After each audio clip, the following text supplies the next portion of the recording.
Salam damai sejahtera di dalam Tuhan kita Yesus Kristus.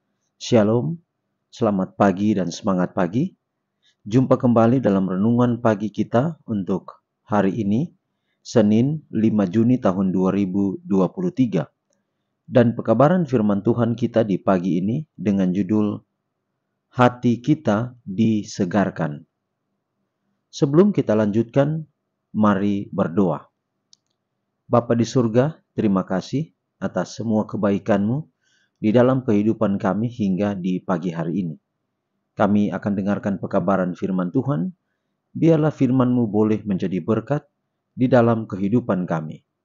Terpujilah nama Tuhan, di dalam nama anak-Mu Yesus Kristus, kami persembahkan doa ini. Amin. Sekali lagi pekabaran firman Tuhan kita di pagi ini dengan judul Hati Kita Disegarkan. Dan ayat firman Tuhan 2 Timotius 1 ayat 4.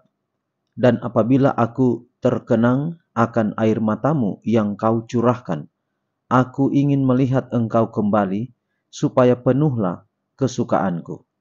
Sekali lagi 2 Timotius 1 ayat 4. Dan apabila aku terkenang akan air matamu yang kau curahkan, aku ingin melihat engkau kembali supaya penuhlah kesukaanku. Kita terus-menerus rugi ketika kita menolak hak istimewa berkumpul bersama untuk saling menguatkan dan menyemangati satu sama lain dalam pelayanan kepada Tuhan. Kebenaran-kebenaran firman-Nya menjadi hilang kejelasannya dan kepentingannya dalam pikiran-pikiran kita.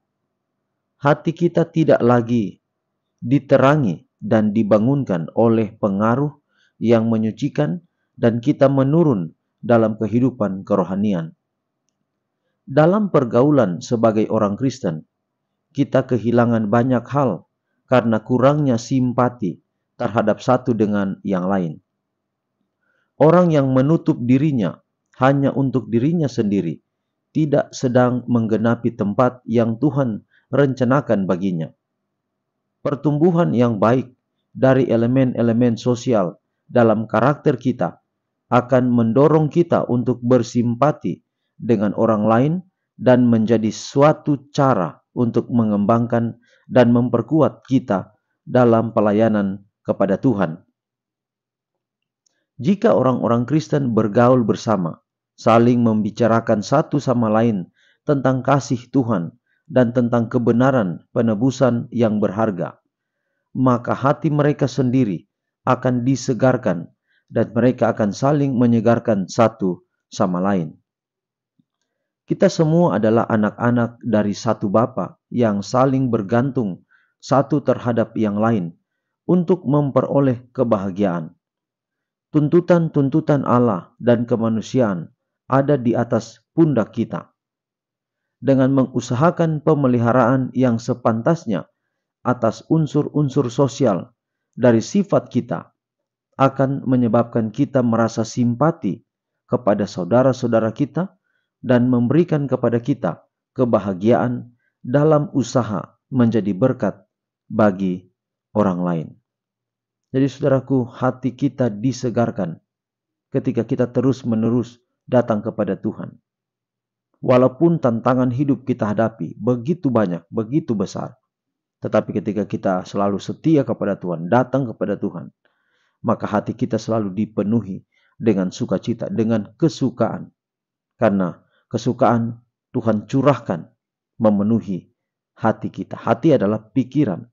Ketika pikiran kita diisi dengan hal-hal rohani, yaitu kita dekat dengan Tuhan, maka di sana akan ada sukacita, akan ada kesukaan.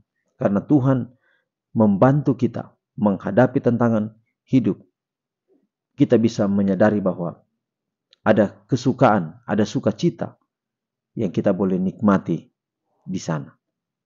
Jika orang-orang Kristen bergaul bersama, hidup bersama, maka ini unsur yang kedua. Setelah kita tinggal di dalam Kristus, kita hidup setia kepada Tuhan.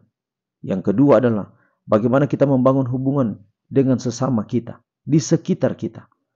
Maka kembali lagi hati kita akan disegarkan, kita akan dipenuhi dengan sukacita. Jadi, hubungan kita dengan Tuhan baik, hubungan kita dengan sesama kita baik, maka di sana akan membawa kebahagiaan. Jadi percuma kalau saya dan saudara adalah orang-orang yang rohani, rajin ke gereja, tetapi kita memiliki hubungan yang buruk dengan tetangga kita. Sebaliknya, kita memiliki hubungan yang baik dengan orang di sekeliling kita, tapi kita tidak memiliki hubungan yang baik dengan Tuhan. Maka tidak akan ada keseimbangan. Akan ada kecemasan yang seperti menggerogoti hidup kita. Padahal ketika kita setia kepada Tuhan, punya hubungan dengan sesama kita, maka itu akan menimbulkan adanya kebahagiaan dalam diri kita. Kita semua tidak sempurna, banyak kekurangan. Tapi melalui pekabaran pagi ini, mendorong kita untuk menjadi umat-umat Tuhan yang setia. Biarlah pekabaran pagi ini dapat menjadi berkat dalam kehidupan kita semua. Mari kita akhiri dalam doa, mari berdoa. Bapa di sorga, terima kasih atas semua kebaikan-Mu dalam hidup kami hingga di saat ini. Kami bersyukur untuk pekabaran firman Tuhan yang begitu indah. Kiranya dapat menguatkan kami, menuntun kami untuk tetap setia kepada-Mu. Inilah menjadi doa dan harapan kami. Ampuni kekurangan dan dosa kami. Di dalam nama anak-Mu Yesus Kristus kami persembahkan doa ini. Amin. Demikianlah pekabaran firman Tuhan kita di pagi ini. Sampai jumpa besok. Tuhan memberkati kita semua. Shalom.